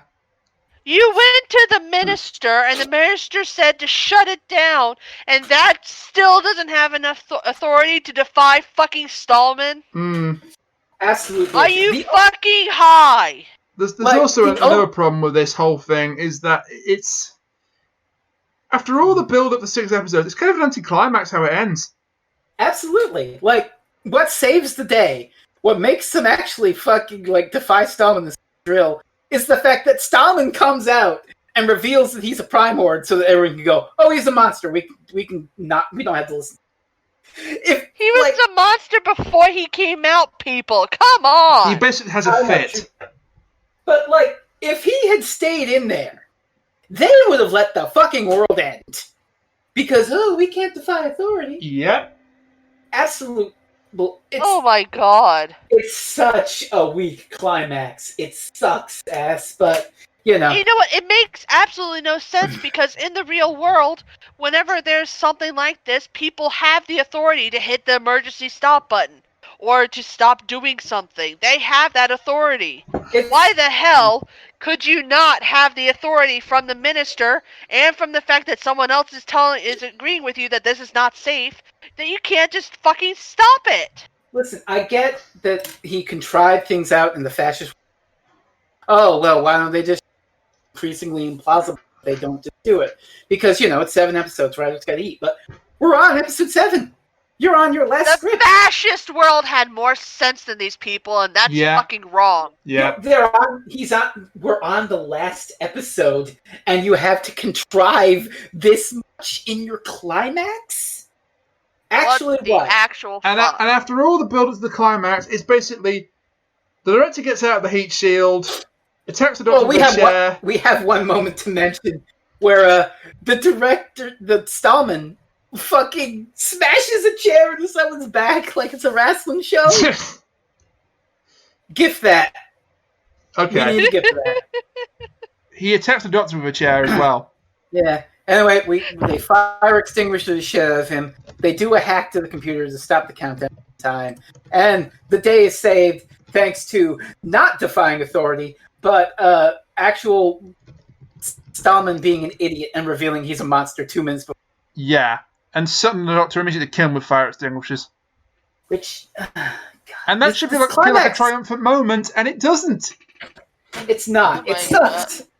It's just no. You know that old quote, the journey is more important than the destination?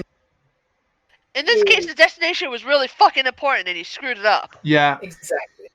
But, yeah, that leads to our ending of sorts. and the brig does say something to the effect of, this would be cleared up a lot sooner if you hadn't which is the writer saying, sorry this was 7 parts, it would have been 3, but Yeah. had to eat. Had to afford my tea. Basically, we get our conclusions for all the character arcs. Sutton and Petra have left together because, of course, they have. Just kiss already, guys. Yeah, give us smooch. They do kiss as they're dying in the alternate world, which is a nice touch. Like Sutton embraces her to comfort and protect Petra as they're being consumed by lava. Here they just drive off together. We don't, not even on camera. They just leave. So Keith says, "Oh, they left together." Go figure. So Keith leaves to have the shaft filled in so it can never be used again. Good idea. Good idea. Yeah, very good idea. And then we do get a really good ending scene, in fairness. It's something or other. It's pretty good. So the doctor's got more power for a test. Like, I'm going. Bye, Liz. I'm going to miss you, which is more than I can say for the self-opinionated pompous idiot over there. Yeah. And then he wishes away, and Liz is like, "Oh, you shouldn't have been so mean to him." Why? He's the one who. And the doctor shows up. Oh, where'd the TARDIS go? A few hundred feet forward. A few seconds forward in space. time in a rubbish tip. And he's like, Brigadier, could I get some of your men to help me with the console? What was it you said? Pompous, self-opinionated idiots. Yes. Well, we don't want to bear a grudge for a few little hasty words. Not do we? I love you so much. Yeah. just kiss ass. Liz gives a lovely little laugh, and that's the end of the story. Basically, he turns into Jerry after my little surprise came out. You're not wrong. You're not wrong. You're not wrong. And that's Inferno. Well, that little laugh, sadly, is Liz Shaw's last. Liz Shaw's last appearance, apart from the Five Doctors and Dimensions in Time. Oh God, she was in that. Oh God, she was. Oh God, oh, Lord. She surrenders to the Rani. Oh God. Okay, so Inferno thoughts. Brainiac, why don't you start? Okay, so usually I sort of break down the good and the bad. The good here is Jon Pertwee. Absolutely. His performance is fantastic. It's not my first time seeing him, but it's my first time really appreciating him as the Doctor, and he is brilliant. He plays off Stallman and the Brigadier and Liz so well. Liz is great. It's a shame she only got four full stories to work with. I know, the pregnancy thing, and then she couldn't come back. That's fair enough, but still, it feels like a wasted opportunity.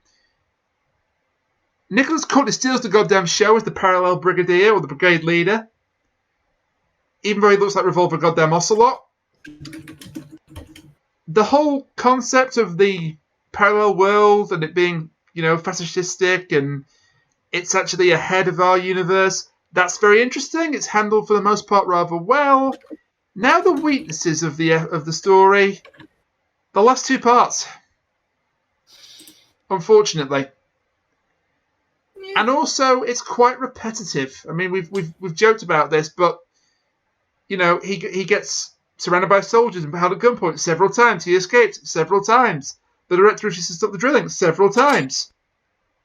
And that wasn't a bit we put in. That happens. And it keeps happening. Yep. So, I appreciate what Don Hampton was trying to do with Inferno, but it isn't executed the best way. The cliffhanger game is weak, apart from parts 2 and part 6 especially. It's pretty good as cliffhangers go. The rest of them are very, very weak. I wanted to love this. I can't love this. I can like this, but I can't love it. Well said and interesting. Shall I do next? Please do. I'd like to start with a little thing I looked up to make sure, because I heard about stuff. In 2014, Doctor Who magazine did a poll of all the stories, best to worst and all that. Anyone want to guess where Inferno ended up? Dead last. No. I'm going to say about middle. 18th place. What? 18th Out of what? place. What? Out of two, I was like, the 41. Oh, look at that. The Twin Dilemma is dead last. Oh, Well, yeah, that makes sense. where it but belongs. Anyway, this is 18th. Yep. 18. Better than the 11th Hour, The Web of Fear, What? Dalek, Terror of the Zygons. No, wait. Not as good as. I'm reading that backwards. Yeah, that's what beat it out. Those are the ones that beat it, yeah. Better than it's better than the Five Doctors, X in Space. What other episodes are here? Brain and Morbius. Any other episodes you like that you think it might be better? Please tell me it didn't beat the Impossible Planet. Oh, let's see. It beat the Impossible Planet. Now I'm angry. Oh, look at that. How? Oh, would you look at that? That fucking story that you mentioned with Christopher Benjamin is number 6. I want to puke. What? 6th best? Callan's 6th best. Who was in charge of this list? Doctor Who magazine readers, A I think. madman, apparently. I'd imagine someone else being put in charge of the survey immediately. Anyway, I know this list is full of shit because Rings of Akaten is in like the bottom 10, which is horseshit. But this list is full of shit. But Inferno is beloved by Doctor Who fandom, and one of my Doctor Who review books says that people love the idea of Inferno more than they love Inferno, which I think is apt. Yeah. Going into this, I was like, I really like the middle bit of the twist of the fascist world, but what is it in practice? As we've said, it's the fascists want to kill the Doctor, the fascists capture the Doctor, the fascists interrogate the Doctor, the fascists threaten to kill the Doctor, repeat, add the world ending. It's a, and here's the thing about old Doctor Who, it infuriates me in 60s Doctor Who, where you have the bases under siege, where someone in charge is like, I don't trust you, Doctor. And the basic implication is they don't trust them because if you trusted the Doctor, this would be 2 parts, and the writers got to eat. So it's the same thing with Stallman. Nobody listens to Stallman because this would be over in 2 episodes if anyone Stallman. So we get 7 episodes and nobody listening to Stallman. And when we finally get to that last episode, nobody listens to Stallman to such a degree that he has to reveal he's a monster in order to stop him.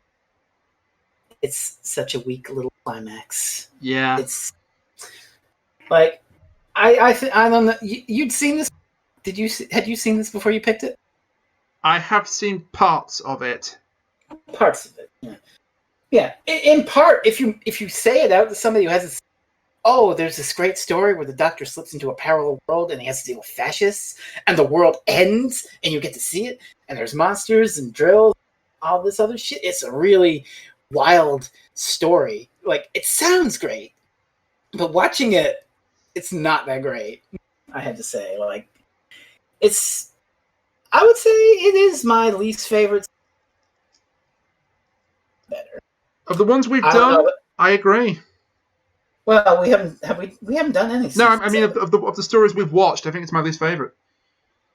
Oh, I mean, yeah. Well, because at least Time in the Morning has some gonzo shit going for it. I was about to say, wait, Twin Dilemma, and then I want that. All right, least enjoyable then. Least enjoyable. Yeah, that yeah. Maybe not objectively worst, but least enjoyable. It's the one I have the most fault with, I think. I want to like it. But there are things to like. I do like the general idea of it. In practice, really has a lot of problems. And like I said, the climax problem. And as Kat mentioned, you have the whole ethics problem of the Doctor can't save everybody. That's a little fucked up. It's fucked up when it happens due to timey-wimey. Oh no, first rule of time. And, the dimensional rule of time is just as fucky-wucky. It's kind of like the Prime Directive in Star Trek. I hate the Prime Directive in Star Trek. But going into that would be rambling. It's the same sort of thing. I can't interfere, boo-hoo, when the right answer is to interfere. Do it! Yeah. Yeah. So, Inferno, apparently 18th best story. If that means a lot to you, then I'm glad you see something in it. I don't really. It's okay. We'll give it the okay stick. It's not the... I don't know if it's the worst Doctor Who. It has some problems. And Kat? Yeah, I'm pretty much going to agree with both of you. I like the characters except for one, as we've already discussed, so I'm not going to get back into that. Mhm. But I like the Brigadier and I like his alternate. I like Liz and her alternate and so on. Everybody's really fun to be around and take a look at. It really didn't need to be all 7 episodes, but people got to eat. And we already know the problems that we had with the climax and the ethical issues. So pretty much I'm going to say I enjoyed the episode, but I would have enjoyed it more if the ending was better. Valid. Absolutely fair enough. Yep. Well, that leads us to next time. Yeah. Which I believe is Cat's pick.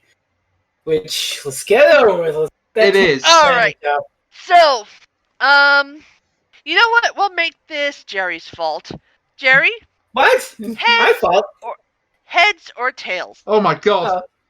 Okay, all right. Fine. Choose wisely. Choose wisely. I choose poorly. Tails. All right, let me flip.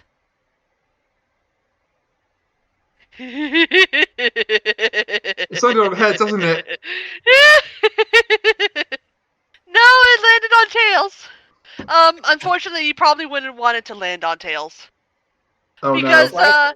next time, everybody, on Doctor Who Reviews, we're doing a movie review. Oh, okay. I thought you were going to do... Who's ready for Paul McGann, people? Cat, I'm gonna give you a little suggestion here as well. Yes. Since we're at it, why don't we complete the era and add Night of the Doctor into that, and do the entirety of televised Paul McGann? I will. Hey, why not? I agree with that. Why not? A little sugar washed down. A little bonus content. And just so I can listen to your anguish because it amuses me. Would you like to know what the alternate was? Sure. Greatest show. In the galaxy? Oh, okay. That would have been a good pick. I'd have enjoyed that. Nope, we're doing Paul McGann. Maybe that'll be my next the pick. Who movie. knows? I'm gonna finish off a little anecdote. I watch this movie every year at New Year's. The movie's set in New Year's. And I have an alcoholic beverage every time. You're about to find out why. Until then, everybody. Yeah, so thank you to you, the audience, for listening to us talk about Inferno. We hope you enjoyed it. If you did enjoy Inferno and you thought we were maybe a bit too harsh on it, I'm sorry, but that's just our opinion. You are allowed a different one. It's a free country, at least it is for now. Your opinion's wrong, but still. It's cute, but it sure is wrong.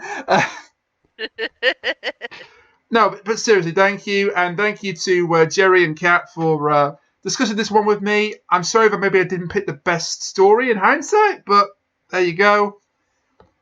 Oh, it's fine. And join us next time It's not when your we talk about the only other Doctor we haven't discussed in this series yet, the 8th Doctor, with the Doctor Who TV movie, God Save Us All. Until it then, could be worse. I could have picked the other movies. Oh, that would have been a delight.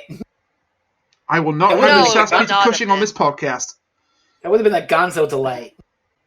Until then. Well, it's Until okay. then, we're not doing those 2 movies, but until then, bye for now.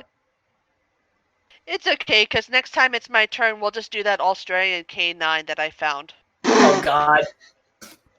That does not count Really? as a spin-off. Yeah, well, honestly, we couldn't do it anyways. I think it's like 40-something episodes, which I watched all of in one night. Oh, dear God. Yes. We're not doing K9. I gotta go eat. Also, shit, we're still recording. Good night, everybody. Yeah. I gotta go, so bye, everybody. Bye.